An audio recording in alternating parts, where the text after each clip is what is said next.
আমাদের দেশে গণতান্ত্রিক ব্যবস্থা ভোট ভিত্তিক কম বেশি আমরা দেখেছি।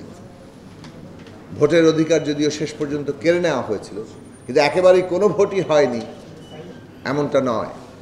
নানানভাবে ভোট আয়োজন এখানে হয়েছিল, কিন্তু ভোট আয়োজন হলেই একটা দেশের সাধারণ মানুষের জীবনের মুক্তি ঘটে না। ভোট অত্যন্ত গুরুত্বপূর্ণ, কিন্তু ভোট আয়োজনের পাশাপাশি এমন রাজনৈতিক দল যারা সংখ্যাগরিষ্ঠ মানুষের স্বার্থের পক্ষে নীতি আইন তৈরি করে, অর্থনীতি, সামাজিক এবং সাংস্কৃতিক ক্ষেত্রে সেই নীতির প্রতিফলন ঘটায়, রাজনীতি সেই অনুযায়ী পরিচালিত করে, সেই রকম একটা জায়গা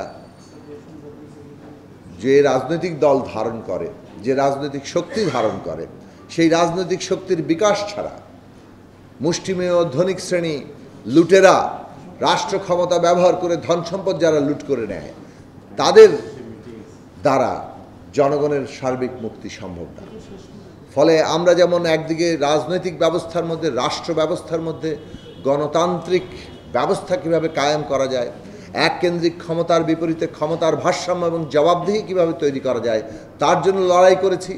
পাশাপাশি এই দেশের শ্রমিক, কৃষক, ক্ষেতমজুর, শ্রমজীবী, খেটে খাওয়া মানুষ, নিম্নবিত্ত, মধ্যবিত্ত এবং আমাদের দেশের অসংখ্য তরুণরা, আমাদের ছাত্র সমাজ, আমাদের নারী সমাজ, সকল প্রান্তিক মানুষ, জাতিগত, লিঙ্গীয়, পরিচয়গত, ধর্ম ভিত্তিতে সবার পক্ষে আমরা লড়াই করেছি। বাংলাদেশে এই সব খেটে খাওয়া নিপীড়িত মানুষ, বাংলাদেশে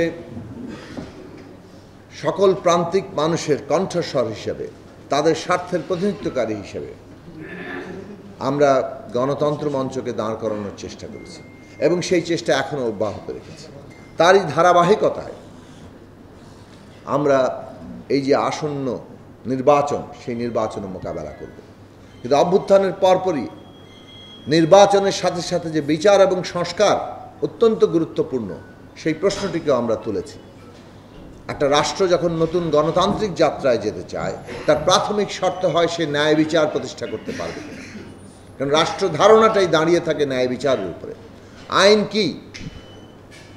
আইন তৈরি হয় ন্যায় বিচারের স্বার্থে। কাজেই সেই জায়গাটা আমরা পরিষ্কার করে সামনে তুলেছি। আমরা বলেছি যে সংস্কার অত্যন্ত গুরুত্বপূর্ণ এবং এই সংস্কার ছাড়া অভ্যুত্থানের যে আকাঙ্ক্ষা, সেটা কার্যত বাস্তবায়িত হবে না।